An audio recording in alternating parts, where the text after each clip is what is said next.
தினம் ஒரு தகவல். தாய் சொல்லை தட்டாதே. ஒரு வீடு. அந்த வீட்டின் முன் வாசல்ல வேப்ப மரம் ஒன்று இருந்தது. தன்னை செடியாக நட்டு வைத்து நீர் ஊற்றி பாதுகாப்புடன் வளர்த்த அந்த வீட்டுக்காரர்களுக்கு நன்றி காட்டும் வகையில் சுத்தமான வேப்ப மரத்து காற்றை கொடுக்கும், நிழல் கொடுத்தும் அந்த வீட்டினரை மகிழ வைத்து கொண்டிருந்தது அந்த வேப்ப மரம். வளர்ந்த மரத்தில் காகங்கள் கூடு கட்டி வாழ்ந்து வந்தன. வேப்ப மரத்துல காகங்கள் கூடு கட்டி வாழ்ந்து வந்தன. வீட்டுக்காரம்மா நாள்தோறும் வைக்கும் சாதத்தை சாப்பிடுவதும் வேப்ப மரத்தில் வசிப்பதுமாக சந்தோஷமாக வாழ்ந்தன அந்த காகங்கள்.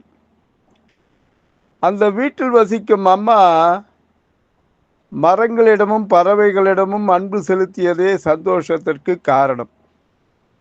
இப்படி நாட்கள் ஓடிக்கொண்டே இருக்கும்போது காக்கா சில முட்டைகளை இட்டது. அதை அடைகாத்து குஞ்சுகள் பொரித்தது. குஞ்சுகளுக்கு தேவையான உணவை தாய்க்காகவும் தந்தைக்காகவும் எடுத்து வந்து ஊட்டி வளர்த்து ஆளாக்கிவிட்டது. குஞ்சுகளும் உணவுகளை உண்டு வளர ஆரம்பித்தது. இறக்கைகள் வளரத் தொடங்கின. அப்போது தாய் பறவை குஞ்சுகளை பார்த்து கூறியது, உங்களுக்கு இறக்கைகள் வளர்ந்து விட்டது என்று பறக்க முயற்சிக்காதீர்கள். உங்களுக்கு இறக்கைகள் வளர்ந்து விட்டது என்று பறக்க முயற்சி செய்யாதீர்கள். இன்னும் இறக்கைகள் வளர்ந்தால்தான் நீங்கள் பறப்பதற்கு வேண்டிய ஆற்றல் உங்களுக்கு வரும் என்று தாய் காகம் கூறியது. இப்போது பறக்க முயற்சி செய்து விழுந்து விட்டால் உங்கள் உயிருக்கே ஆபத்தாக முடிந்துவிடும் என்றும் அந்த தாய்க்காகம் தன் குஞ்சுகளிடம் சொன்னது. எனவே கூட்டை விட்டு வெளியே வந்தாலும் பறக்க முயற்சி செய்ய வேண்டாம், கிளைகளில் அமர்ந்து கொள்ளுங்கள் என்றது தாய்க்காகம். சரி என குஞ்சுகள் கேட்டுக்கொண்டன.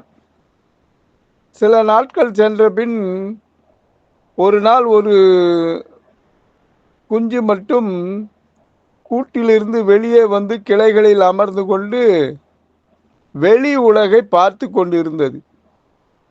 வானில் பறக்கும் பறவைகளையெல்லாம் பார்த்த குஞ்சு காகம் தானும் பறக்க முயற்சித்தது. கிளைகளில் தாவி தாவி பறக்க முயற்சி செய்தது. அதை கவனித்த மற்றொரு குஞ்சும் வெளியில் வந்தது. தானும் தாவி தாவி பறக்க முயற்சி செய்தது. இறக்கைகள் சரியாக வளராத நிலையில் இருந்த அந்த குஞ்சு காகம் தடுமாறி கீழே விழுந்தது. மேலே பறக்க முடியாமல் தன் தாயை கா கா காவென அழைத்த வண்ணம் இருந்தது அது. தன் குஞ்சுவின் குரல் கேட்டு பறந்து வந்த தாய்க்காகவும் தந்தைக்காகவும் கரைந்து கொண்டே இருந்தன. பக்கத்தில் வசித்த காகங்கள் எல்லாம் கூட்டமாக வந்துவிட்டன. குஞ்சு காகத்தால் பறக்க முடியவில்லை. இதை கவனித்த அந்த வீட்டுக்கார அம்மா குஞ்சு காகத்தை தூக்கி கிளையில் வைத்தார்கள். தனது கூட்டிற்குள் போய் உட்கார்ந்து கொண்டது அந்த சிறிய காகம், குஞ்சு காகம். தாய்க்காக மறுபடியும் புத்தி சொன்னது, இன்னும் உங்களுக்கு பறக்கும் அளவிற்கு இறக்கைகள் வளரவில்லை, பறக்க முயற்சி செய்யாதீர்கள் என மீண்டும் எச்சரித்தது அந்த தாய்க்காகம். சரி என கேட்டுக்கொண்ட குஞ்சுகள் மறுநாள் தாய்க்காகம் வெளியே போன சமயம் பார்த்து கிளைகளில் அமர்ந்து கொண்டன.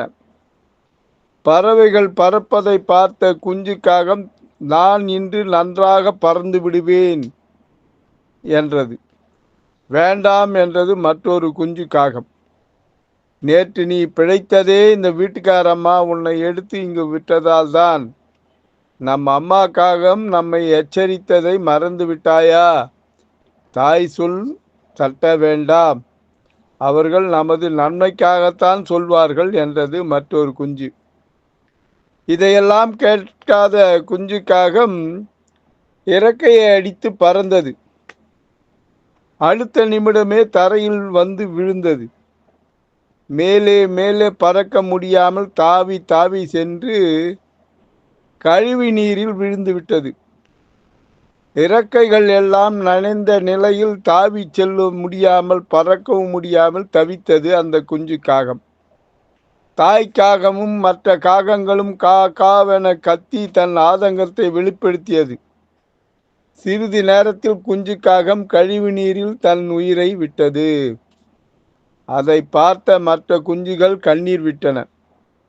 தாய் சொல்லை கேட்ட குஞ்சுகள் கூட்டில் பத்திரமாக இருந்தன.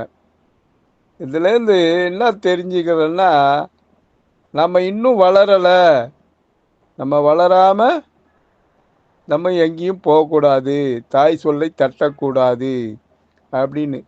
நிறைய பேர்கள் அப்படித்தான் குடும்பத்தில்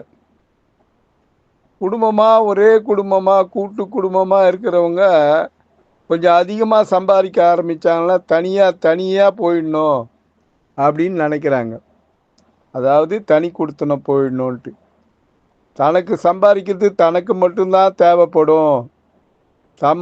அதை நிறைய சம்பாதிச்சு உயர்ந்துடலான்னு போய் நிறைய கடன் வாங்கி அவஸ்தைப்படுறாங்க. பின்னால் அந்த கடனை அடைக்க முடியாமல் ரொம்ப சிரமப்படுறாங்க. இதை சொல்கிறதுக்கு தான் அப்பா அம்மா சொல்கிறத கேட்கணுன்றது. அதை தாய் சொல்லை கேட்கலன்னா இப்படி தான் நிறைய குடும்பங்கள் அவதிப்படுகின்றன என்பதை உணர்த்துவதற்காகத்தான் இந்த கதை. இப்படி தான் ஒருத்தன் அவன் ஃப்ரெண்டுக்கிட்ட கேட்குறான், வெயில் காலம் வந்துடுச்சு, என்ன பண்ணுறதுன்னு தெரியல, ஒரே வேத்து கொட்டுது, எங்கன்னா கடன் வாங்கி ஏசி வாங்கி போடலான்னா ஒன்றும் முடியல, ஏசி விலை 50,000 விற்குது, என்ன பண்ணுறதுன்னு தெரியல, 50,000க்கு எங்கே போகுதுன்னு தெரியல. அட நீ வேற, இந்த ஏசி ஈஸியாக கிடைக்குதுடா கடைங்களில், ₹1 கொடுத்தா ஏசி கொடுக்குறாங்க, போய் வாங்கிக்கடா. வாங்கிக்கலாம், சரி நீ வெய்ய காலம் போகிற வரைக்கும் வாங்கிக்கோ, போயிட்டு ₹1 கொடுத்து ஏசி எடுத்தாந்து மாட்டு, வீட்டில் மாட்டு, 2 மாதம் தவணையே கட்டாமல் விடு. அப்புறம் 2 மாதம் நீ தவணை கட்டலன்னா ஆட்டோமேட்டிக்காக அவன் வந்து ஏசியை கட்டி போயிடுவான், வெயில் காலமும் போயிடும், உன்னோட வெயிலில் படுற அவஸ்தையும் தீர்ந்துருந்தான்னாலும் அவன். இது எப்படி இருக்கு? மீண்டும் நாளை தினம் ஒரு தகவலில் சந்திப்போமா? அன்புடன் எம் தணிகானந்தம், சேந்தமங்கலம். வணக்கம்.